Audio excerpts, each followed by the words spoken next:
Thank you so much for the introduction. And Amar and Sonia, thank you so much for joining us today. We're so lucky to have you to chat with us today. Um, it would be great if you could introduce yourselves and give us a little bit of background on your career journey so far since graduating from Northwestern. Yeah, of course. Happy to. And so great to meet you. We're super excited to come back and talk to so many Northwestern folks today. We obviously love Northwestern. So I can kick it off with just an intro about myself, and then I'll hand it off to Umar. I'm Sonia. I'm one of the co-founders of Change with Umar here at Northwestern. I was a computer science major and I was a BIP minor. I participated in a couple different things on campus. I was in club soccer, Northwestern Student Holdings, which I think is called Student Holdings now, but I'm not 100% sure, was a part of that organization. And after graduation, I went into software engineering up until founding Change with Umar. My name's Amar. In undergrad, I did computer science with Sonia. We actually met in our first CS class through Weinberg when we were studying there in 2013. I also did econ, and on campus, I did student holdings also with Sonia, and was involved in some other clubs like AK Psi and investment banking club and stuff like that. That's great. So can you tell me more about how that led to what you're doing now at Change, and maybe a little bit of background on what Change is? Yeah, certainly. So as Amar mentioned, we met in our first ever computer science class, and all through college, we kind of joked. We're like, oh, we're going to found a company together. You know, we're in like Maine or mud really late at night, just like cranking through some EECS assignment. We're like, one day this is going to pay off. We're going to be starting a company together. But it was always very lighthearted. You know, we weren't sitting at Northwestern thinking we were actually going to start a company together. It was more just a dream. And so after graduating, Umar stuck around in Chicago. I went to SF, and we went our separate ways. But then, I don't know, within a month or so, we were getting a little antsy. We were a little bored in our respective jobs. And so we started a tradition where every Sunday we would call each other up and just share ideas. And that's all it was really meant to be. It was just kind of to scratch that tinkering itch.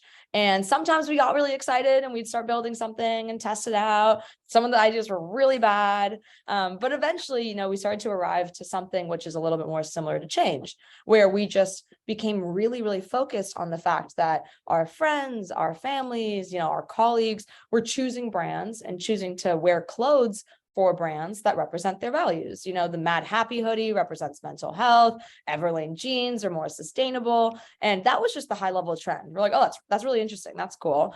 But that was it. And so we just started interviewing companies, tried to figure out why they're doing those campaigns, why they aren't doing more creative things with their campaigns. And that's when we started to peel back the curtain of all the problems of change.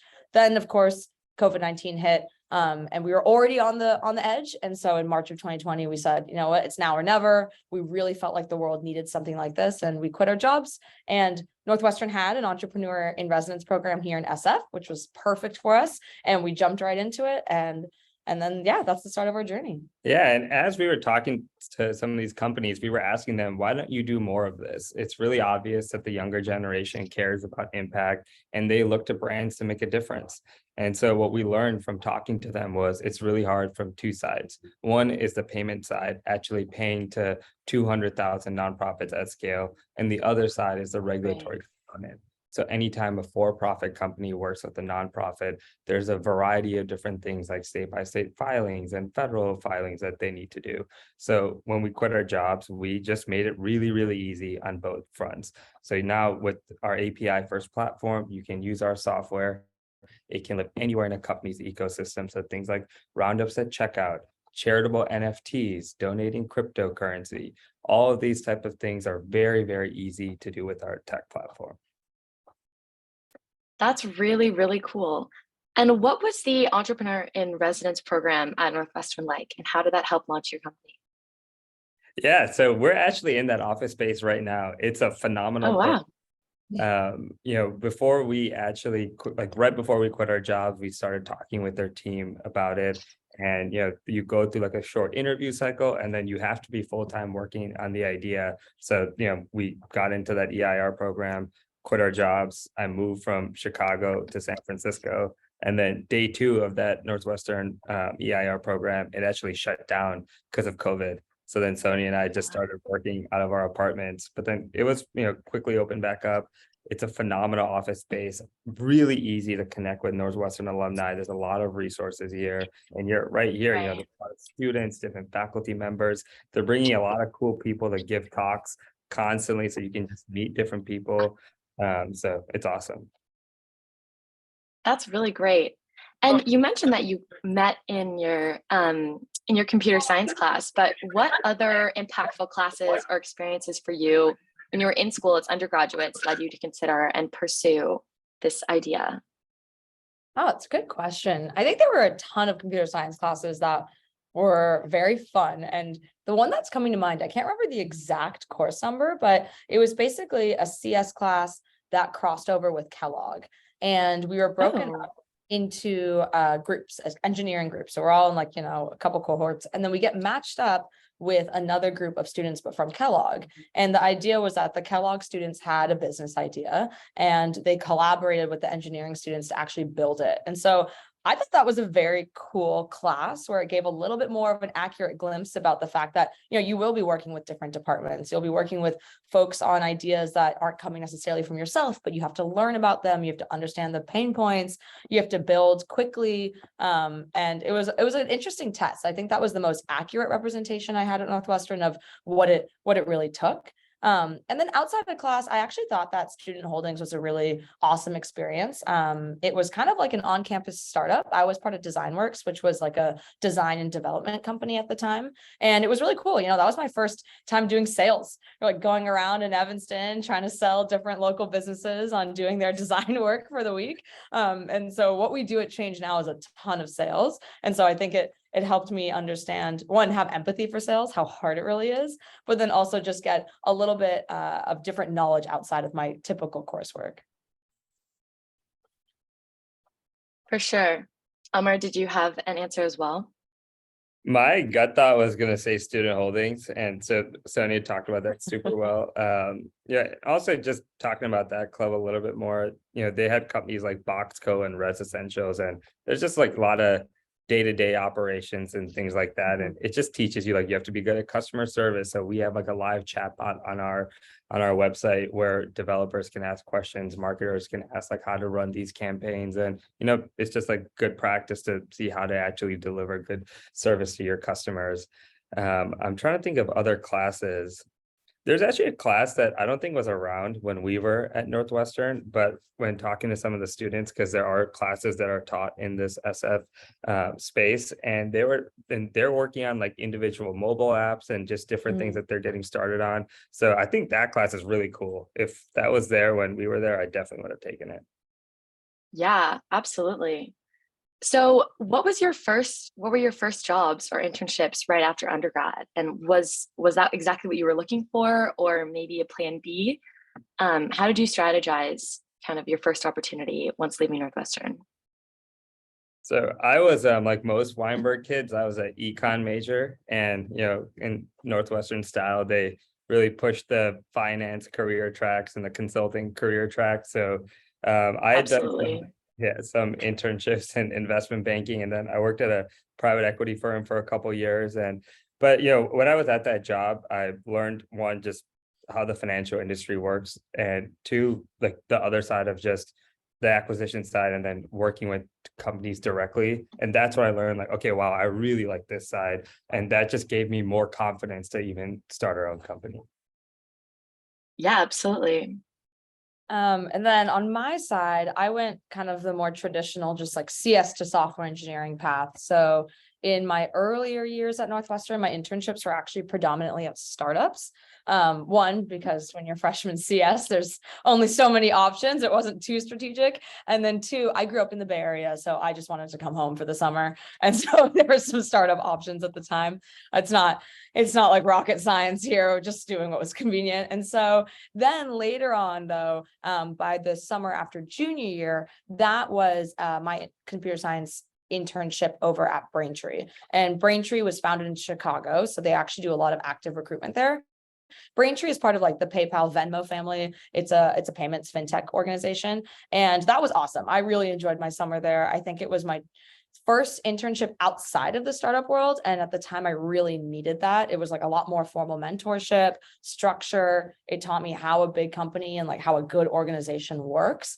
And I decided that after that, I actually wanted to continue staying there because I wanted to learn. I really didn't feel like I quite yet had the tools to go do a startup. And, you know, at the time, Umar and I we're still working on an idea. So after graduation, went to Braintree. I was there and learned a ton from a building perspective, from a payments perspective. It really lent itself specifically to the platform we decided to build. And also, you know, met a lot of amazing people. We have investors that, you know, come from Braintree. Our head of engineering comes from Braintree. So I think a lot of value in that job that I didn't realize at the time is actually just the people that you're meeting. And yeah, then we went to Change. Yeah, so it sounds like you guys had some great opportunities in a lot of different companies and spaces. What advice do you have for networking within those industries that you were touching? And how has that helped you now that you're founding Change?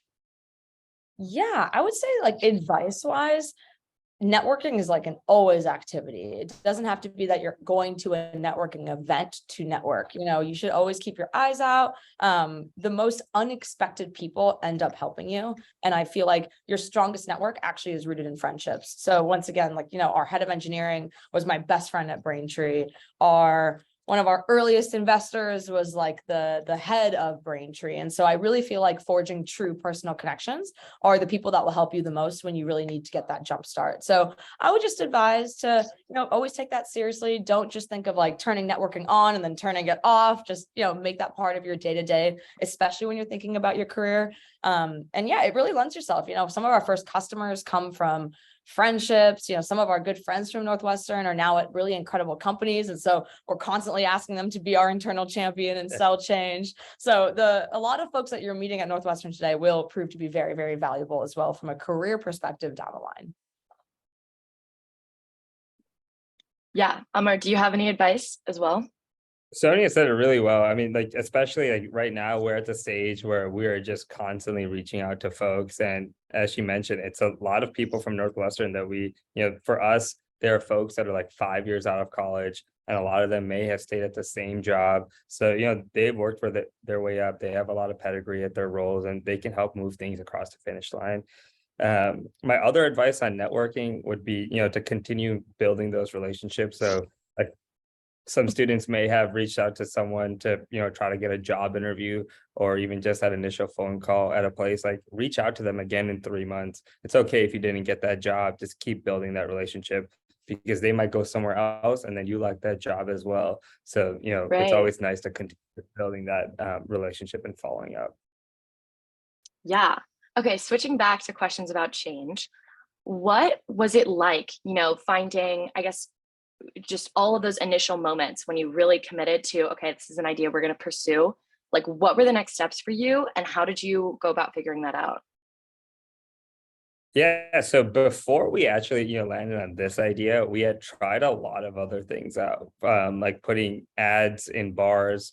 We tried like putting real-time prices in grocery stores. So, you know, those things, to be honest, weren't working for us. We weren't the right team to go and solve that problem. And not saying they're bad ideas, but now, you know, as we were starting on our initial change, seedlings of change, what we realized were we are the target demographic of these companies. You know, we were the ones who were looking at impact and wanted to build these tools out and asking companies for them to do these sort of activations. So that made it a lot easier to actually understand the problem and act on it. My biggest advice on folks who are looking to start startups or even just have some idea is just go out and do it, and, you know, just start building it. Then there's always going to be like, oh, I should do this next. I should do this next. Come up with like a 3-month goal where, you know, you're thinking to yourself, if I reach this, I'm going to be very, very excited, and this is going to help me do X, Y, and Z. Yeah, I would completely echo that. I think it definitely helped that we had tried different ideas because we kind of knew this one felt a little different. And it's not really even about Right. the traction, like we didn't quit our jobs with like an amazing product in our hands. It was actually more about the passion. We were like, oh no, we actually really want to keep doing this. And a big sign, I think, for us is like when we woke up and we went to our jobs, we were still texting about change. We wanted to, like, at lunchtime, we were going and doing customer interviews for change. And so it almost becomes a little bit of an obsession, to be honest. And that's when you're just sitting there like, there's not enough hours in the day. This needs to be my full-time thing, because with the startup, it just ends up being a sprint. It's a perpetual sprint, and everyone else is sprinting, all through the day. If you have a full-time job and then you're just sprinting after work, you're not going to win the race. And so that just became really obvious to us. The other thing though is like, it is an investment. So you have to be like mentally prepared for the lifestyle shift. To be honest, I mean, with COVID coming through, I think no one really adapted at the time to the lifestyle shift that happened. But you are making sacrifices. We kind of knew, like, money wise, we're stopping a salary for a while. Really candidly, we knew socially that we were going to be taking a step back in a lot of ways. And so we really prepped up for that.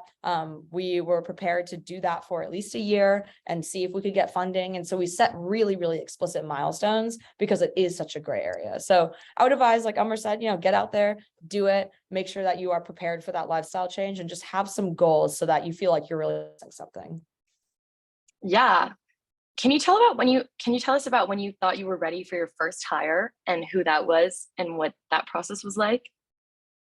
Yeah, our first hire was our head of engineering, actually. He was one of my good friends from Braintree. And we were ready basically as soon as we closed our first round of fundraising, because we needed to pay. So that's Yeah, like absolutely. really honestly what it is. For us, we felt like the whole time we could have used more hands. We were very much a tech first product. And so we're both, building out the product, which is great. But once again, it's a sprint. So the more hands you can get in early on, the better. But we had to pay. Absolutely. So we basically built out a pilot. We got some early customers. We just wanted to get enough data to go out and raise a pre-seed round, and really with the goal of bringing one more person on, paying, and actually being a little bit more like systematic about what we were building out. So we quit our jobs in March of 2020. We ended up raising that round in November of 2020. And then our new hire started in January of 2021. So that was like the timeline of our product. Wow. Pivoting from idea to idea, but have you had to pivot within kind of this change idea at all? And what has that process been like? So, we've always adapted with new industry trends. So, for example, when we initially started Change, we built a no-code version. It was a Shopify app where merchants could just add donation campaigns directly to their storefront without adding any code. And that's where, one of the big pieces of the feedback that we got was social impact needs to really look and feel like the company. So if we built an API first platform, that company can do more branding. They can put the donation in their loyalty program if they didn't want to put it at checkout.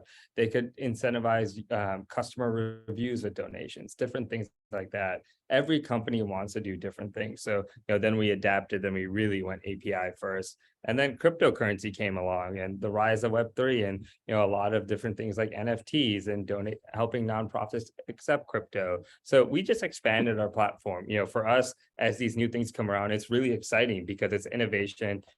Big companies always look to startups to do these sorts of new activations. And it's great for us because then we could work with the next caliber of companies to help them run these new ways to give. Yeah, 100%. Listen to your customers, listen to your data. And if it's telling you to shift and shift fast. Yeah, absolutely. What were some of the pros and cons once you left your job and are now at a startup? I guess one of the pros is that you can shift and shift fast, but what are some other things you're evaluating? Pros of just being in a startup in general? Is that the question? Okay, got it. Yeah, I think the biggest pro for us is our team. Probably is just you really do, especially at this phase, get to choose who you're working with, and we are working with incredible people. Like, we come in and we're having fun, we're building something we really care about. We are all like constantly brainstorming. You feel like you have so much autonomy when you're building something that's coming, straight from your mind. And so I think it's really that level of empowerment, but also just the team dynamic. That's so important at a startup. And I think we have a really awesome one. As far as cons go, Stability, I guess, would probably be like the most natural one, especially for folks like us who are hiring. Stability is real. Some folks need to know that this company is going to be around for sure for 5 years. And we would be lying if we told someone it will for sure be around in 5 years. We certainly hope so. That's what we work and wake up every day to do. But stability Right. is something. And for us, the beauty of being able to shift really fast and respond is fun and exciting, but it's not for everyone. Some folks actually really like having a very systematic path that is set out for the next year or so. And there's nothing wrong with that. It's just a completely different style of working. And so I think it is important to be honest with yourself on, are you excited to be in that kind of riskier, nimble environment? And if so, then startups are awesome for you. Yeah. Yeah. I was going to say, go ahead. for it, Amar. Sure. I was going to say, do you regret not starting a startup immediately out of college, or do you think those few years in the workforce were really valuable for you? I think it was helpful. I mean, I always wish we started earlier just because it's so much fun. And like the pro that I was going to say is every day you walk in and you're working on a mission that you're genuinely very passionate about. So for us, our mission is like making giving easy anywhere. And we love it. So it's so cool to get on a call with a customer and say, this is like for you, you should add giving this way. So I wish I was doing this earlier in my life.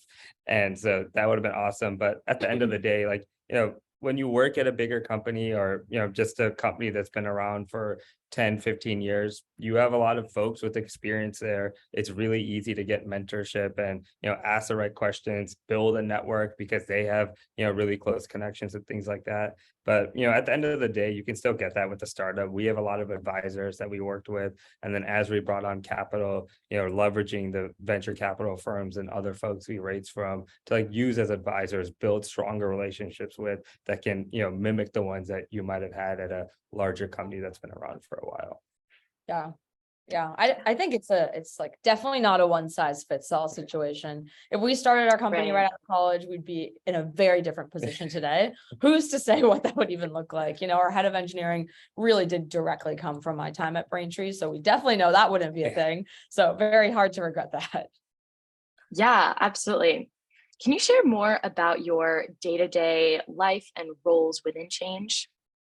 Yes, definitely. So our day-to-day changes pretty often. That's a clear trend here, but it really just depends on what our number one priority is at the time. So in the early months of Change, Umber and I were actively coding. Like every single day we would come in and you can pretty much guarantee we were heads down coding for like 90% of the time. Then things shifted, right? We got our initial product built out. It was a pilot. Then that completely inverted. And 90% of the time was just focused on getting sales. And at the time, once again, it was just me and Umber, right? So we really had to make sure that whatever we were working on, we had to both work on it together, all in. Now that there's a bit more of us, it's a team of 5. Our day-to-day looks a little bit different. We have folks who are coming in and they are pretty much coding for 90% of the day. But Umber and I right now are completely focused on partnerships. So I would say that we're both just hustling to have sales conversations, whether it's the original intro or preparing, pitch materials for larger enterprise clients that we're further along in. And that fundamentally comes from the fact that sales are our number one goal right now, but there's other folks on the team handling other things. I think if it was still just us two, we would definitely still have to be coding as well. Yeah, absolutely. What were some of the biggest obstacles that you faced over the past 2 years or 3 years almost? I would say so, for example, like when Sonia was talking about, like we majored in CS and like when we're initially building out Change, we built out a whole like just Shopify experience where merchants can go, and then you're building out a whole new API first platform. So it took a lot of effort, took a lot of time, and then all of a sudden you just completely drop that, and then now you're just going full on sales. So like just being able to switch really quickly is very important, and that's a really big learning curve to just like being able to just completely put on a completely different hat and just go. And you have to hit certain metrics to continue that high growth that startups are expected to be on. And as young founders, we don't have a years and years experience of selling to Fortune 500 companies, and you just got to build it. So that's where it's Right. important to like leverage networks, leverage advisors to really get that hands-on learning, and then you just go. Yeah, absolutely. What are some important lessons that you've learned from mentors recently? Mm, from mentors, I think the biggest one was basically just find the scrappiest version of what you're thinking of and do it. Very early on, especially when it's your idea and you're so excited and you kind of want to bring it into the world in its perfect form, you can get kind of obsessed. You want to just get one last feature in. Oh, the design could be slightly better. And it's super, super normal. And our advisor incredibly early on was like, you all need to have this product out tomorrow, like whatever it is, full stop. And it's true, because whatever you get out there, once again, we listen to the data and we listen to customers, and you don't get either of those if there's nothing out there in the world. So for us, I think the initial push to just go faster and be okay with imperfections was a really, really crucial piece of advice. Yeah. So what do you wish you could tell all of us, when you were in our shoes? What advice would you have, or resources should we take advantage of on campus, or anything like that? My advice would be like, if you're listening to this talk, then you're probably interested in entrepreneurship, startups. When you're on campus, go and try to do a startup. You're in a perfect place. There's a lot of people who are interested in like willing to try new things. There's a lot of companies in Evanston that you can work with. And I would just go and try something now. It's a perfect environment to do it. And if you fail, then it's okay. You can try something else out and you'll have a lot of experience that you can point to when you actually try to do something again after college. Yeah, I would echo the failure part a ton. Like, I think at Northwestern, it's a very high performing campus. Everyone's really trying to do really well and succeed. But honestly, like failed ideas, failed startups, or I feel like we've learned the most from failures. And so I actually think we tried more things in college and failed more before we actually ended up doing a startup with real money and in the real world. So I would advise just get out there, get your hands dirty and be okay with failing as well. Okay, so I think we're at a really great point to move on to some student questions. Students, if you guys have any questions you'd like to ask, you can send me a private chat and I can ask them.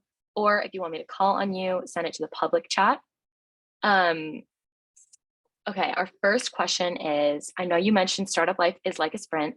What is your lifestyle like now, a few years into starting your company?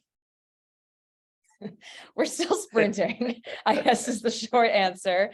It's slightly more stable. So we did raise a seed round last year, which gave us more runway. It gave us a more structured support system as well with, those types of investors. And so that's helpful. But at the end of the day, we're still a seed stage startup. So we're sprinting still. Absolutely. You mentioned setting some specific milestones. So what is your next milestone for change that you're working to achieve? Yeah, our next milestone for change is, so we raised our seed round. So then, we're gunning to raise a Series A in the next year and a half or so. And so our model based around like what typical software as a service companies milestones are at that point. So that can be around like hitting $1 million of ARR. So just revenue based goals. Gotcha. That makes sense. Can you share a little bit more, I guess, candidly about the salary situation in the startup world? As a founder, for the first employee, the next few folks, like what is it like in a new org and how do you make those decisions? Yeah, that's a great question. So as a founder, you're probably getting paid the least, especially in the beginning. You want to make sure that you are getting the best talent around you. And if you think about it, we had conviction. We quit our jobs and we actually took a $0 salary for the first 6 months in full candor. Once we raised, you work with whoever is your investor, and they likely will have an opinion on what your salary will be as a founder. But once again, you want to make sure that you're paying yourself probably a little less, so you save money to pay your earliest employees.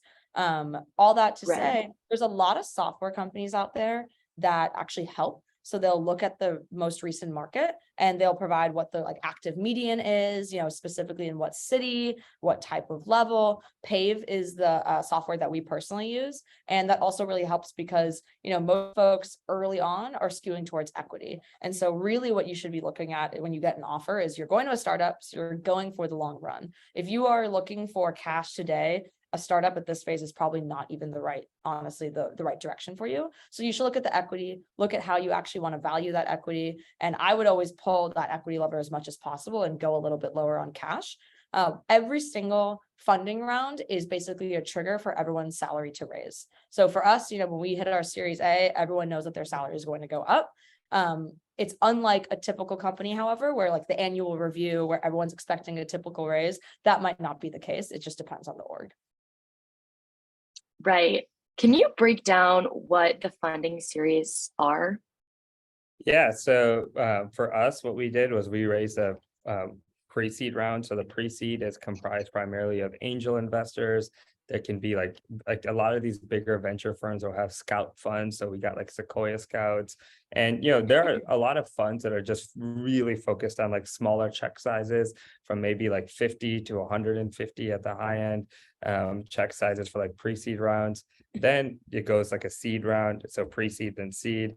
Oftentimes people may even call like a pre-seed round an angel round, angel investors. And then on the seed round, there are a lot of firms out there that are just hyper focused on seed stage funds. Then you'll also see, at times a lot of the bigger funds will get involved at the seed stage, and then it goes Series A, and then every single subsequent round of funding will go A, B, C, etc. We've seen companies go to F and G, and it just depends on how long the company's been around, how much capital they're raising, what the timeline's looking like, and so on. Yeah, thank you for that background. You mentioned spending a ton of time coding and then now switching to a ton of time selling, and like those seem so different. So what aspects of this have you liked the best? What aspects of this do you think, I don't know, you learned the most from? Do you prefer one over the other? They are very different. This is probably going to sound very corny, but for like, at least for me personally, I don't necessarily prefer one or the other because each given time is just exactly what the business needed to get to the next point. And so because you're so focused a little bit more macro around, okay, we really need to get this product out, or we really need to get this next deal, that's just where your mind and your passion is diverted. Our backgrounds were a little bit more technical. So I would say the product building part took less learning curves to get there. We felt a little bit more natural. We had more of a foundation, but I'm loving sales. I think partnerships is super fun. Probably learning a lot more of a learning curve, especially in the beginning. But once again, that's just what the company needs right now. And so if I had to sit down and code, I would probably feel really antsy, like, oh, this is really not what I'm supposed to be doing right now. I got the advice where in your 20s everyone always says it's just you should just be learning new things and be soaking it all in, because you never know what you're going to end up liking the most. Right. Obviously there are times when you see like cool new technology like Chat GPT come out and you're like, oh yeah, it would be fun to tinker around with this and build something. But at the end of the day, I definitely echo what Sonia says, where it's just like, for me, the biggest priority is like what the business needs. But second, I enjoy learning new things, right? It's fun to be uncomfortable for a little bit and then you figure it out. And it's a really gratifying experience when you get that customer to sign a contract, when you get, a bigger sales target than you initially thought you were going to get. So it's exciting and it's a really rewarding experience. Yeah, absolutely. I guess shifting back to this, can you share more about how your computer science major or econ major or business institution major or minor has been an asset to you kind of over the past few years? I guess more on like a macro level than in a specific class to class basis. To be honest, I would say econ I didn't really need to do. Actually, I did some VIP classes because they like counted towards the econ credits, and I found those a lot more applicable to real life. I was chatting with some student here. There's some like new entrepreneurship certificate. Like I would rather do that versus econ. Econ, even like if you're looking to go into like banking or private equity, like econ still has nothing to do with that. So I would kind of not have done that, but CS was amazing. When I went to college, it was actually my dad. He said that if you don't do CS, then I'm not paying for college. And so I had to do it, and I'm so happy I did it. It was hard, but it was a lot of fun. I met Sonia on that journey, and it was very, very rewarding. Yeah. Yeah, so I was only CS as a major. So I have no opinions on econ. For CS, yeah, I would say that in the real world, what's been most beneficial is, especially early on when you have ideas, what you really need to do, and what we've been saying this whole time, is you just need to get it out there in the world. And so CS is very helpful because you really do have kind of just those hard skills to build something. And so even if it's a scrappy version that's not polished, that's not designed, you do feel very empowered to say, okay, I'm just going to sit down this weekend and build that out, as opposed to having to hire someone or find an agency. We do know a lot of other startups that don't necessarily start out with engineering in-house, and they actually use other agencies. And there's a lot of pain points with that. It becomes a big capital sink, especially when you're early on and you're iterating so much. But then there's also communications, you can't move quite as fast. And so I think that's a really important skill that even if you don't have, which is totally fine, finding someone in your founding team that can build internally, I think will really give you the edge. And I think we're both very grateful we had CS to do that. Yeah, absolutely. Amar, I'll just say I'm an entrepreneurship minor now. It's a full minor, and it's the most fun I've ever had at Northwestern. So I can highly recommend it.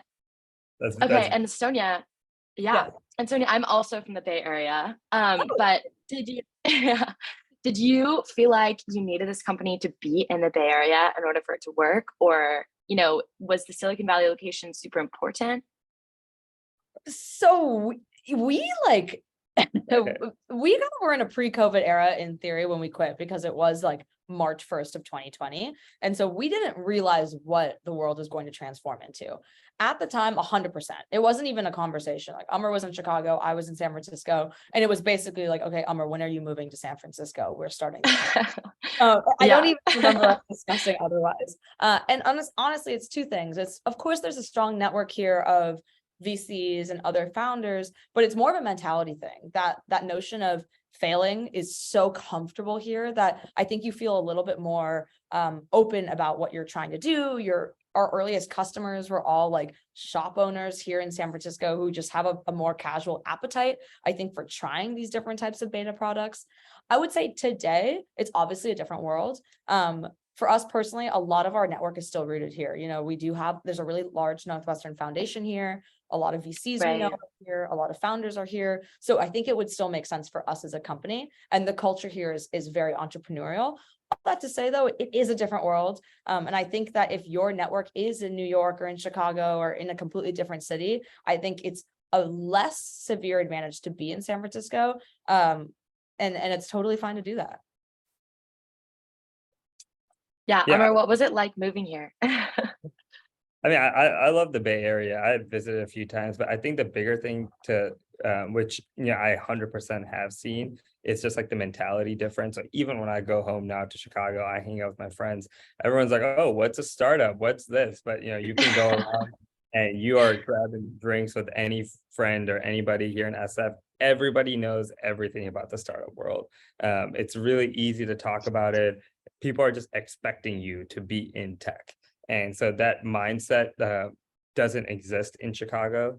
And, I think, over time, people are trying to build that out. But even in terms of incubators and, a really popular one like YC, they just went back in person. They were remote for a while, but then, now they're back in person in SF. So I think that just goes to show that what attracts new founders to San Francisco.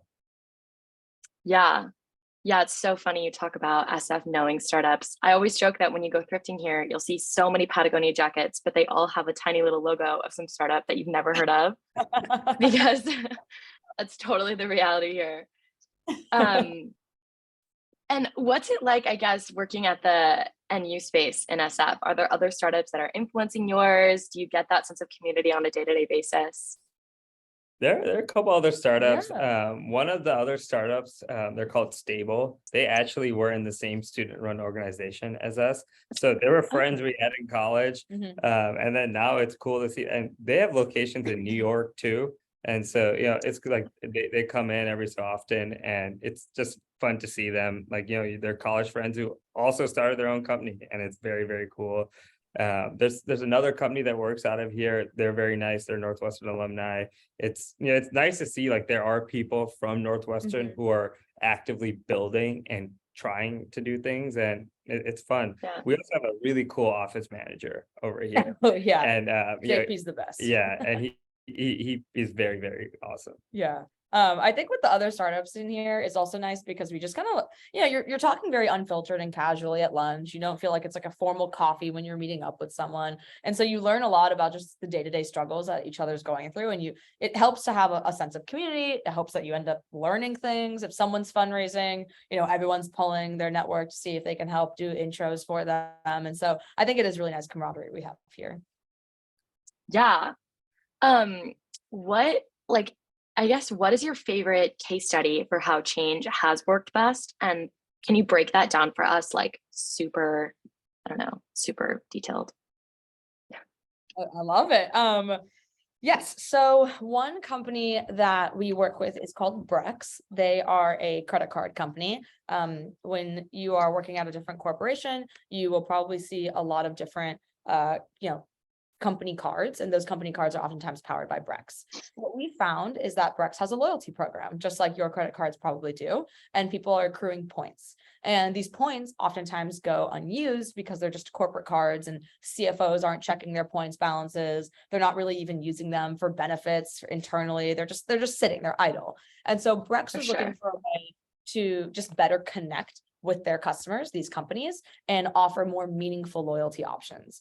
And so what they do with Change is they actually allow these companies now to donate their points to different nonprofits, and they rotate the nonprofits based on what's going on in the world. And so they actually introduced this about a year ago when the crisis broke out in Ukraine, and they enabled all of those companies to donate their points to on the ground efforts in Ukraine. And so that was just a really awesome moment for us because we saw what was, from a business perspective, something that was lacking in Brex, and they've been, trying to pull and figure out what to do. And then there was also a really real world impact and there was a big emergency, everyone was rallying, trying to make an impact. And so it was awesome for all these companies to just be able to turn around, hit a button, and make a very easy donation to Ukraine. Now they rotate things in, there's female empowerment, Black History Month, they're constantly changing those nonprofits. And so that's just a really cool case study that we love looking at because they do an awesome job staying connected with their customers through it. Yeah. And how did you initially get connected to this company? And are you still working with them today? Is this ongoing? Yeah, Brex is ongoing.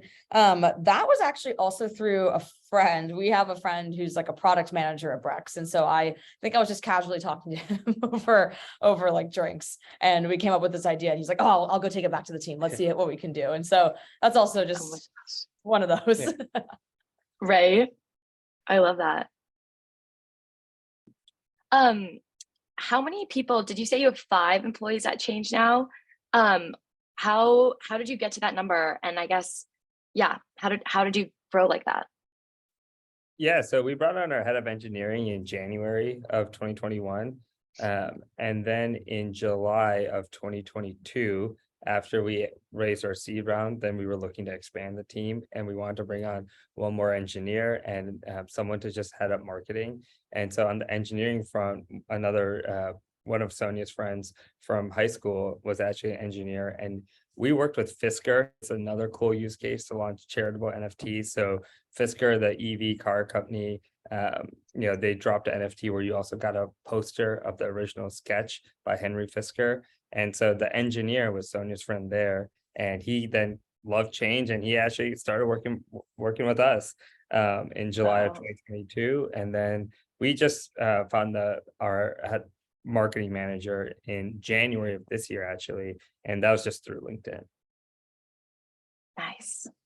And now that you have more folks on your team, did you say you're doing less coding and more selling, or, kind of how did you learn which responsibilities you wanted to delegate? Engineering was definitely the first responsibility to delegate. The tried and true test is basically sales should be founder driven up until you find true product market fit. And so that's kind of just what and we said, okay, let's hire engineers. Also, really candidly, we come from an engineering background. And so hiring engineers was going to be a faster hiring cycle than, let's say, if we wanted to hire someone on the sales and partnership side.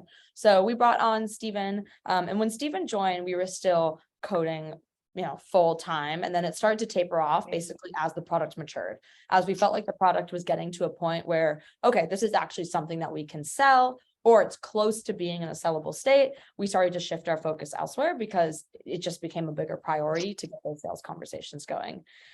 With our second engineering hire, it's just once again where we needed the most help. We had more features we needed to build. It was such an obvious place where we could start stepping back even more fully into sales. And so that's what we supplemented it with. At which point, coming early into this year, we started to have a very new and different need, which is content, thought leadership, branding, that's all part of sales. And because sales is our number one focus, we're like, okay, we need to bring someone on board that can just own the brand and the content that we're putting out into the world to look like a better company to work with. And so that's why we brought our marketing manager on board. Yeah, absolutely. So I guess going back to the Brex example that you gave us, you mentioned that you were kind of just talking to a friend, talking about the idea, and that was kind of how it spiraled into something real. But can you share more just about the selling process and, I don't know, how you can take those more casual moments and turn them into something, professionally beneficial? Yeah, of course. So, when you have somebody at that company, it's always good to just talk about, hey, imagine a world where your customers could donate their points. And then it's a good way to just, get initial feedback on that idea, right? You're not doing a bunch of mock-ups or anything like that. It's just, hey, do you think you'd be interested in it? And you ask them, like, what are your business goals for the next 12 months? Like, what's going to get your team very excited? And you'll learn, like, they'll say things around like transaction activity, or we want to increase user engagement by like X%. And so once you actually like listen and say, okay, this is what they're trying to focus on, then you can say, if you do this, this will help your goal increase. And when they see that their internal goal is going to go up, they're going to get even more excited. And anytime someone's doing anything like giving back related, there's always some good innate in them. So that's nice. But I think the bigger thing to focus on is how can you help them improve their internal KPIs that they have. And that's obviously if you know somebody like very close at the company. If you're just reaching out to somebody like cold or through like a more professional networking type of thing, then it's good to just one, sit there and let them tell you what they get excited about, what their KPIs are. So it's really important to get that. Then you can go and sell and make a mock-up and say, oh yeah, here's actually how it looks, here's how it's going to work. And then it's easy for them to share with their team. Has it ever been uncomfortable, to be reaching out to old contacts that you maybe haven't spoken to in a while, or put yourself out there in such a vulnerable way?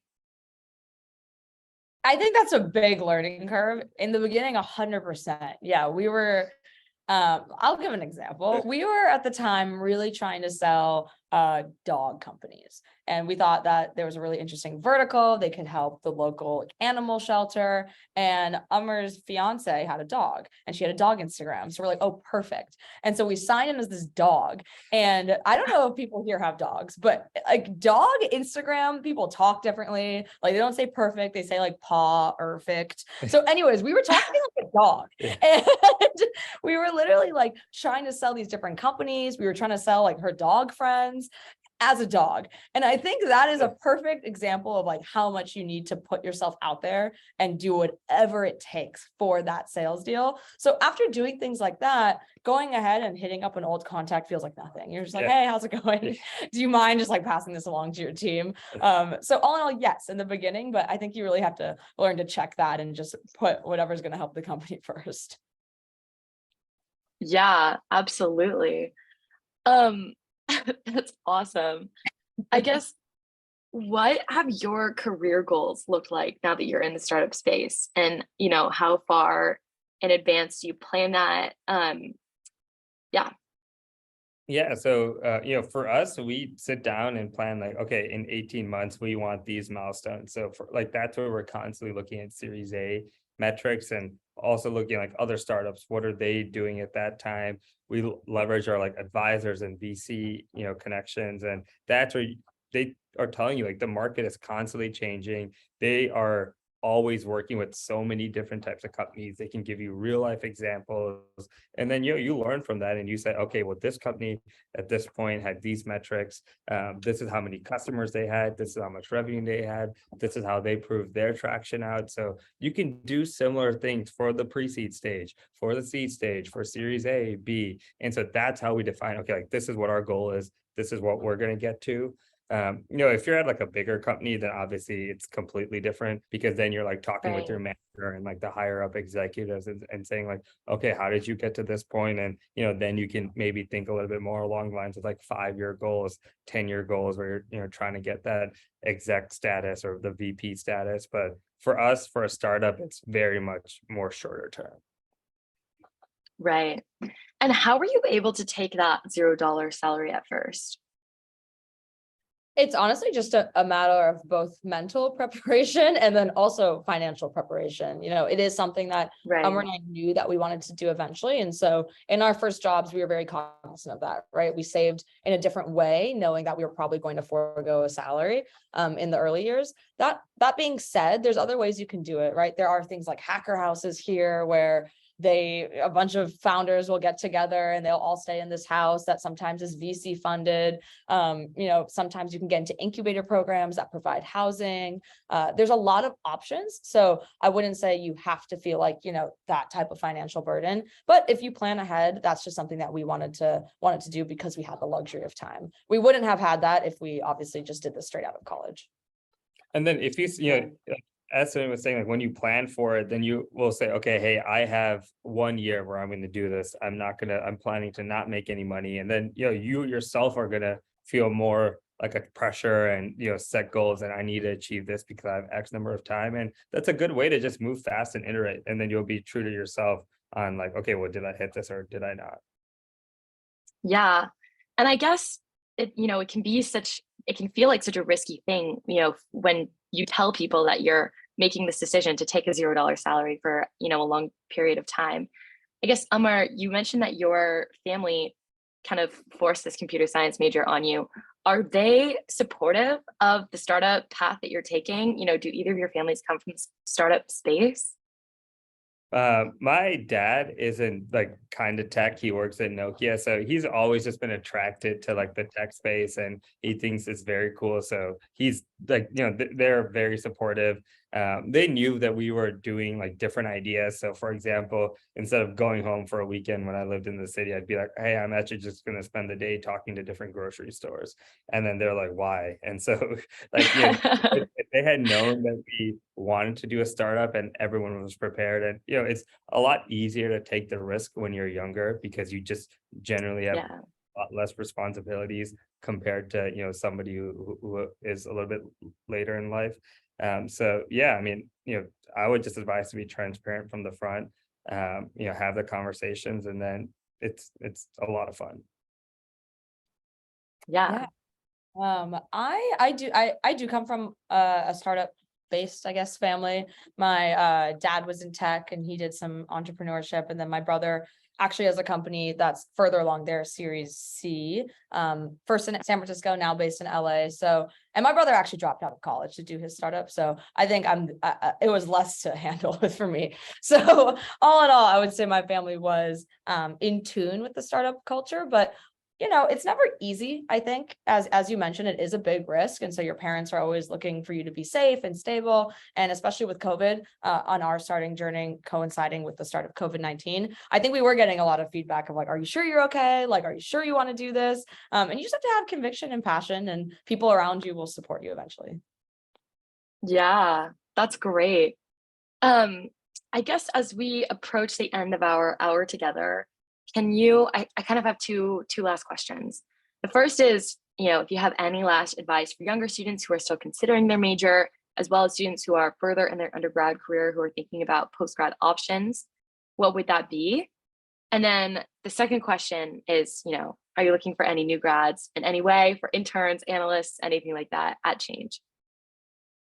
For the interns, there's actually like some classes that happen in the SF Northwestern space, and we're actually leveraging one of the classes to use one of their interns. So I would encourage folks who are like interested in working at startups taking some of the classes out here, because they do plug you into the companies in the space. And there's also a lot of other just cool Northwestern alumni who work at different companies like TikTok. One of the classes here is doing this whole thing with TikTok, and I'm like, this is very, very cool.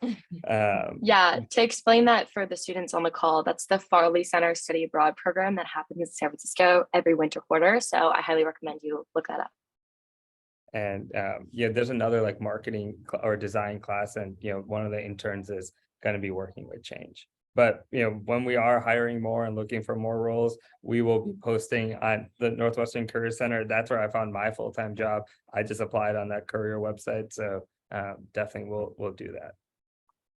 As far as advice on classes go, I think at the end of the day, as long as you're excited and passionate, you will find your way to a startup. So I wouldn't get too hung up on it. From our very specific experience, computer science did end up being incredibly helpful. So if you are really early on, even a minor, just to get yourself comfortable and give yourself enough tools to be able to build something, if you wanted to actually get that out in the world, that would be nice. But I wouldn't be too hung up on it. I think the bigger thing is, make connections, make friends, work with everybody, and build long-time relationships that will then help you on your next phase. And then, yeah, my last piece of advice. So, if you are looking to just go work at a startup, the question that I often get from college students is like, what type of startup should I go work at? Or like what stage startup? What I would do is go to some of these VC firms as websites and see some of their latest investments, because those are the companies with a lot of new capital, and they're going to be hiring people. I would look at companies that are maybe like the series A, B, or C stage, because they're a little bit further along. They'll likely be taking more interns, or just new college graduates. And I would go work at those companies. Odds are they're working on some really, really cool things. It's very innovative, and you're going to learn a lot right when you start. Oh, well, thank you so much for all of that amazing advice. I really appreciate your time with us. This past hour has been amazing. I will pass it off to Cassie, who can share some closing remarks. Thank you so much, Stephanie. You did a great job moderating. And thank you to our alumni speakers, Amr and Sonia. You both were fabulous. This was such a fun session. Students on the call, feel free to send in your thanks and key takeaways into the chat as we close out our session today. Please keep an eye out for a follow-up email from Joseph from the Waldron Student-Alumni Connections program with some information about your Grubhub credits for students on the call.